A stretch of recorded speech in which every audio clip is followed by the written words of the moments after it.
सभी को नमस्कार। यह डिक्टेशन करियर फर्स्ट चैनल द्वारा आपको दिया जा रहा है। नया मैटर है, ध्यानपूर्वक लिखेंगे। Ready start. भारत में लोकतंत्र का भविष्य और पार्टियों की व्यवस्था लोकतंत्र की मांगों के अनुसार समाज की इच्छा पर निर्भर करता है। पिछड़ी जातियों में निरक्षरता, नागरिकों में गरीबी, ग्रामीण लोगों में जागरूकता की कमी कुछ ऐसे कारक हैं जो चुनाव में जातिवाद के प्रसार के लिए जिम्मेदार हैं। भारतीय लोकतांत्रिक व्यवस्था में राजनीतिक दलों की बहुत बड़ी भूमिका है।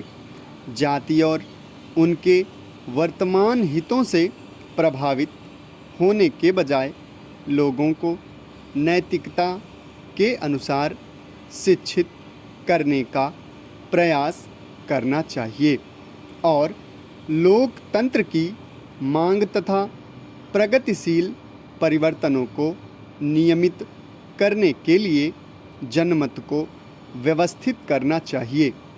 लोकतांत्रिक व्यवस्था की चुनावी प्रक्रिया में जाति को आधार बनाना लोकतंत्र की नींव को कमज़ोर करने का काम करता है, जिससे लोकतंत्र अपने उद्देश्यों की पूर्ति में सफल साबित नहीं होगा। जातीय आधार पर लड़ा जाने वाला चुनाव राष्ट्र के विकास में बाधक बनने के साथ साथ लोकतंत्र की छवि को धूमिल करने का काम करता है।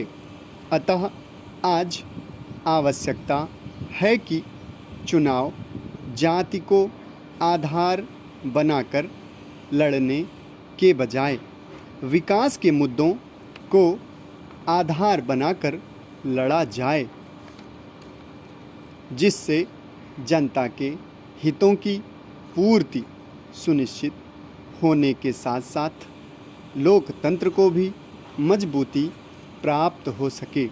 एक सफल लोकतंत्र की स्थापना में स्वस्थ चुनावी प्रक्रिया, कुशल राजनीतिक व्यवस्था और जागरूक जनता मुख्य सहायक होते हैं।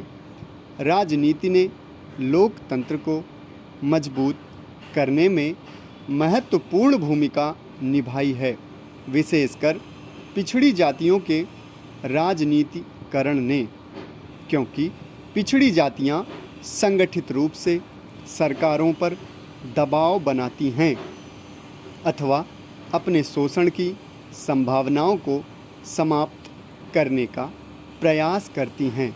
इस प्रकार सत्ता का स्थानांतरण पिछड़े वर्गों की ओर होता है और यही असली लोकतंत्र है। सामान्य तथा भारतीय राजनीति में जातियों के प्रभाव की तीव्र आलोचना की जाती रही है और इसे राष्ट्रीयता के लिए घातक समझा जाता रहा है। लेकिन इसका एक अन्य पक्ष भी है। एक ओर तो जाति ने लोकतंत्र टुकड़ों में विभक्त करने वाले तत्व की भूमिका अदा की है, तो दूसरी ओर इसको संयुक्त करने वाले तत्व की भी भूमिका अदा की है। कुल मिलाकर जाति और जातीय संगठनों ने भारतीय राजनीति में वह भूमिका निभाई है जो पश्चिमी देशों में विभिन्न हितों अथवा वर्गों के संगठनों ने भारत में जातीय आधार पर राजनीति कोई नई बात नहीं है। वास्तव में मंडल आयोग के 27% आरक्षण के निर्णय के बाद 1990-91 से समाज जाति के आधार पर राजनेताओं द्वारा दो भागों में बांटा जा रहा है। गांवों से लेकर शहरों में जाति युद्ध सा छिड़ गया है।